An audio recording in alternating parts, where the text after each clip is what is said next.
عقدة من لساني يفقه قولي واللهم ثبتنا عند الموت بلا إله إلا الله واللهم اجعلنا من الذين آمنوا وعملوا الصالحات وتواصوا بالحق وتواصوا بالصبر آمين يا رب العالمين। আজকের খুতবার আলোচ্য বিষয়ে সূরা নূরের দুটি আয়াত থেকে একটু কম। এই আয়াতগুলোতে এমন এক মূলনীতি আলোচনা করা হয়েছে যার দ্বারা আমরা শুধু বিবাহ নামক প্রতিষ্ঠানটিকে বুঝব না, বরং সমাজে কিভাবে মানুষকে বিবাহ বন্ধনে আবদ্ধ করা যায় তাও বুঝব। আল্লাহ আযজা ওয়া জাল যার চেয়ে কেউ বেশি অলঙ্কারপূর্ণ ভাষায় কথা বলে না, অল্প কিছু শব্দের মাধ্যমেই তিনি এই বিষয়টাকে চমৎকারভাবে তুলে ধরেছেন যে কিভাবে মুসলিম কমিউনিটি এবং মুসলিম পরিবারগুলো তাদের ছেলে মেয়েদের বিয়ে দেওয়ার বিষয়টি চিন্তা করবে। বস্তুত এটা শুধু আপনার ছেলে বা মেয়ের বিয়ে দেওয়ার ব্যাপার নয়। যখন এই আয়াতগুলো অবতীর্ণ হয় তখন বহু মানুষ মাত্র ইসলামের ছায়াতলে আশ্রয় গ্রহণ করেছে, সুতরাং অনেকের কোনো মুসলিম পরিবার ছিল না।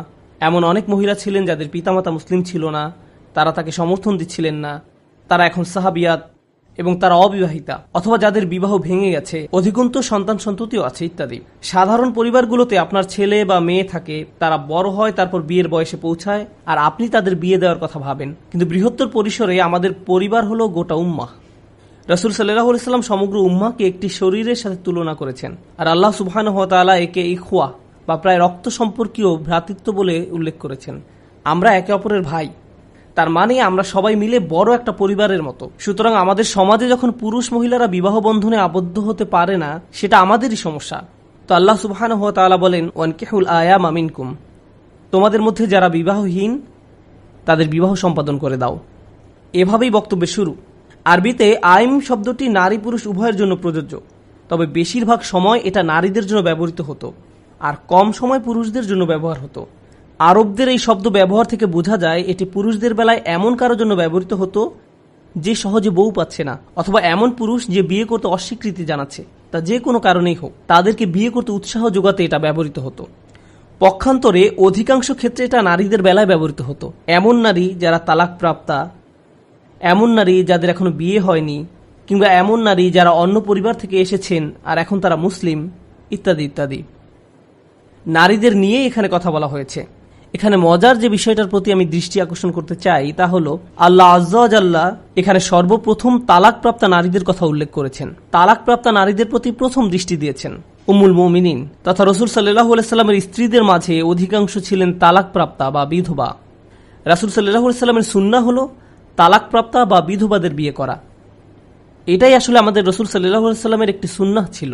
এই সুন্নাহটিকে এখন সম্পূর্ণ বিপরীত দৃষ্টিকোণ থেকে দেখা হয়। কেউ যখন কোনো তালাকপ্রাপ্তা কাউকে বিয়ে করার কথা বলে বা বিধবা কাউকে বিয়ে করার কথা বলে, তখন তাকে বলা হয় তুমি কি পাগল হয়ে গেছো। আর এটা আমাদের প্রিয় রাসূল সাল্লাল্লাহু আলাইহি সাল্লামের দেখানো সুন্নাহর সম্পূর্ণ বিপরীত আচরণ। প্রকৃতপক্ষে আল্লাহ যে আয়াতে রাসূল সাল্লাল্লাহু আলাইহি সাল্লামকে বর্তমান স্ত্রীদের স্থলে নতুন স্ত্রী দেওয়ার সম্ভাবনার কথা বলেন, সেখানে তিনি প্রথমে বলেছেন সাইয়্যিবাত, তারপরে বলেছেন আবকারা, আমি তাকে অন্য নারী বিয়ে করাবো। এখানে তিনি সাইয়্যিবাত বা অকুমারী নারীদের কথা প্রথমে বলেছেন, তারপরে বলেছেন আবকারা বা কুমারীদের কথা যাদের আগে কখনো বিয়ে হয়নি। কুরআনের এই পর্যায়ক্রমকে অনেক মুফাসসির বিশেষ গুরুত্ব দিয়ে তুলে ধরেছেন। তারা বলেন এখানে আল্লাহ যাদের আগেও একবার বিয়ে হয়েছে তাদেরকে অগ্রাধিকার দিয়েছেন, কারণ সমাজে এদের কথা মানুষ সহজেই ভুলে যায়। কিন্তু আমাদের উম্মায় আমরা কাউকে পেছনে ফেলে রাখি না, পেছনে ফেলে রাখে। আল্লাহ যখন বলেন তোমাদের মাঝে অবিবাহিতদের বিয়ে দিয়ে দাও, তাদেরকে বিয়ে করার সুযোগ দাও, বিয়ে দিয়ে দাও, এই নির্দেশনাটি ব্যাপকতা বোঝায়। এই নির্দেশনাটি কাদের জন্য প্রযোজ্য? আপনি হয়তো চিন্তা করবেন ছেলেটা যখন পড়ালেখা শেষ করবে, তারপর যখন একটা ভালো চাকরি পাবে, যখন সে অনেক টাকা জমাবে, যখন সে তার পিতামাতাকেও খরচের কিছু টাকা ফেরত দেবে, যখন সে এটা করবে সেটা করবে ইত্যাদি ইত্যাদি, পরিবারের অন্য সবার যত্ন নেওয়া হবে, তারপর আমরা তার বিয়ের কথা চিন্তা করব। কারণ এখন যদি আমরা তাকে বিয়ে করাই, তার সকল মনোযোগ তার স্ত্রীর দিকে চলে যাবে, আমরা কিছুই পাবো না। এটা আমাদের সন্তান, আমাদের বিনিয়োগ। তাকে বিয়ে করানোর আগে আমরা আমাদের টাকার মূল্য ফেরত চাই। আর এমন কি যখন আমরা তাকে বিয়ে করাবো তখন ব্যাপারটা শুধু আমাদের পার্থিব অর্জনের বিষয় না, এটা আমাদের পারিবারিক গৌরব। এমন একজনকে বিয়ে করাতে হবে যাকে আমরা প্রদর্শন করতে পারবো, যাকে নিয়ে আমরা গর্বিত হব, অনেক ছবি তুলতে পারবো।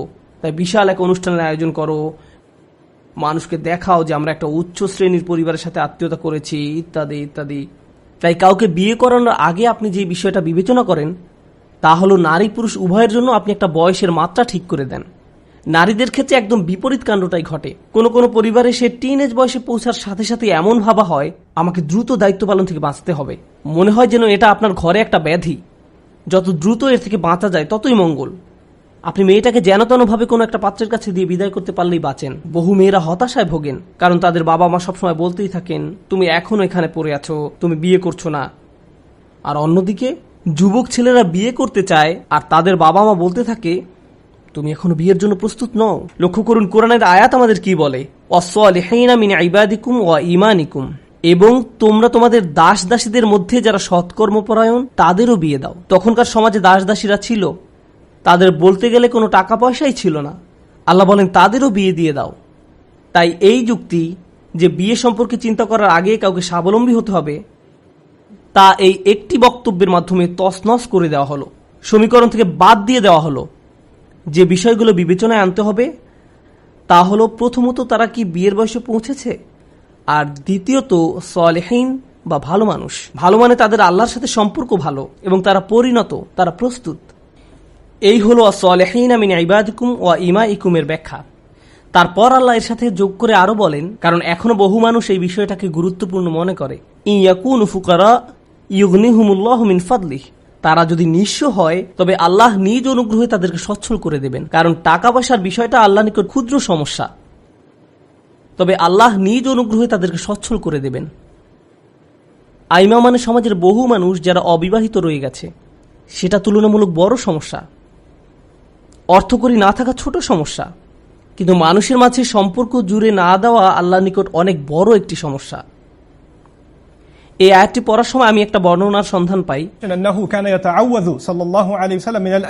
রাসূল সাল্লাল্লাহু আলাইহি সাল্লাম এমন সমাজ থেকে আল্লাহর নিকট আশ্রয় চাইতেন যেখানে প্রচুর অবিবাহিত মানুষ রয়েছে। তিনি উম্মার এমন অবস্থা হওয়া সম্পর্কে উদ্বিগ্ন ছিলেন যেখানে প্রচুর অবিবাহিত মানুষ থাকবে আর তারা এটা নিয়ে সুখী থাকবে। আসলে এই অবস্থায় তারা সুখী নয়, আর অন্যজনের বেলায় যে বিয়ে করতে চাচ্ছে তাকে বিয়ে করতে দিচ্ছে না। তখন সেই ছেলে বা মেয়ে বলে, যাহ ঠিক আছে আমি আর বিয়ে করবো না, একা থাকবো। যখন কেউ বলে আমি একা থাকবো, তার অর্থ এই নয় যে আমি ফেরেশতার মতো থাকবো। নিঃসংকোচে বলতে গেলে আমরা জানি এর মানে কি। একজন 30 বছরের যুবক যে কিনা একজন প্রফেশনাল, ভালো টাকা উপার্জন করেন, অন্যদিকে 28 বছরের এক মেয়ে যে লেখাপড়া শেষ করেছে এখনো অবিবাহিতা, তার মানে এই না যে তাদের কোনো আকাঙ্ক্ষা জাগ্রত হয়নি, পাপ করার সুযোগ তৈরি হয়নি, বা তার আগের দিনের মদিনার মানুষদের মতো ধার্মিক জীবনযাপন করে।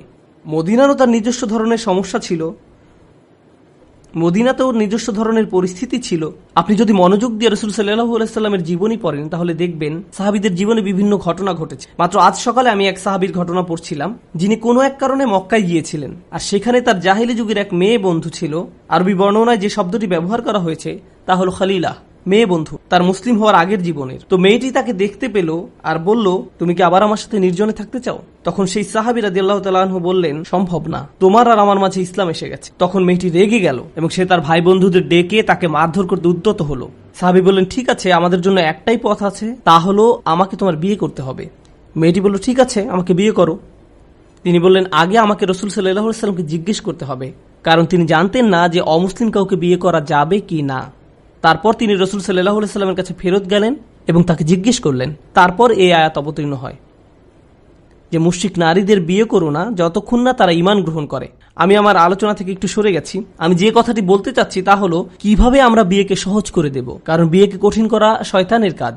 শাহ ওয়ালিউল্লাহ রহমতুল্লাহ আলাইহি বুদ্ধিদীপ্তভাবে একটা ব্যাপার তুলে ধরেছেন। একটি সমাজে শয়তানের রাস্তা হলো হারামকে সহজ করে দেয়া আর হালালকে কঠিন করে দেয়া। যখন সমাজে এটা ঘটে তখন শয়তানের জয় হয়, কারণ লোকজন সহজের দিকে আকৃষ্ট হবে। তাই আজকের সমাজে আপনি যদি চোখ দিয়ে আনন্দ পেতে চান, আপনার সামনে স্ক্রিন আছে, বিভিন্ন নিষিদ্ধ জায়গায় আপনি যেতে পারেন, আপনার অফিস বা ক্যাম্পাসে, আপনার মোবাইল ডিভাইসে, সোশ্যাল মিডিয়ায়, ডেটিং অ্যাপস, আরও কত রকমের উপকরণ আপনার হাতের মুঠোয়। কারণ পুরুষের মহিলাদের প্রতি আকর্ষণ থাকবেই, আল্লাহ এটা মানুষের ভেতর দিয়ে দিয়েছেন, আর এটা কোথাও চলে যাবে না। নারীরাও নিজেদের জন্য সঙ্গীর খোঁজ করবেই, এটাও আল্লাহ তাদের ভেতর দিয়েছেন, এটা প্রকৃতিতেই রয়েছে। এই কারণেই পরিবার তৈরি হয়। আজ যখন অসুস্থ, নোংরা আর অবৈধ কার্যক্রমের দরজাকে বিস্তীর্ণ রূপে খুলে দেওয়া হয়েছে, এরকম পরিস্থিতিতে একজন যুবক এসে যখন বিয়ের কথা বলে, আমি জানি আমি মাত্র ভার্সিটির 3য় বর্ষে পড়ি, আমি জানি আমি মাত্র ভার্সিটির 3rd ইয়ারে পড়ি, কিন্তু আমি আর পারছি না মা, আমি আর পারছি না বাবা। সে হয়তো এভাবে বলে না, আব্বা আমার হরমোন আমাকে পাগল বানিয়ে দিচ্ছে, ক্যাম্পাসে মেয়েদের যা অবস্থা আমি জানি না আপনাকে কি বলবো। সত্যি একটা মেয়ে আমাকে শুধু মেসেজ দিয়েই যাচ্ছে। কেউ তো আর এভাবে তার বাবা মাকে বলবে না। সে হয়তো বলবে, মা আমি মনে করি আমার বিয়ে করা উচিত। সে ইঙ্গিতে ভালোভাবে বলার চেষ্টা করবে। আর তখন কোনো পিতামাতা এই যুবক ছেলেটাকে অপমানিত করতে শুরু করলো। ওহ, তুমি ধৈর্য ধরতে পারো না, নিজেকে নিয়ন্ত্রণ করতে পারো না? আমি 40 বছর বয়সে বিয়ে করেছি। কিভাবে আপনি 40 বছর বয়সে বিয়ে করেছেন? আপনার তো এখনই বয়স 50 বছর। তো আমরা পিতামাতারা অনেক সময় এই ব্যাপারটাকে অত্যাচার এবং দমন করার চেষ্টা করি, যা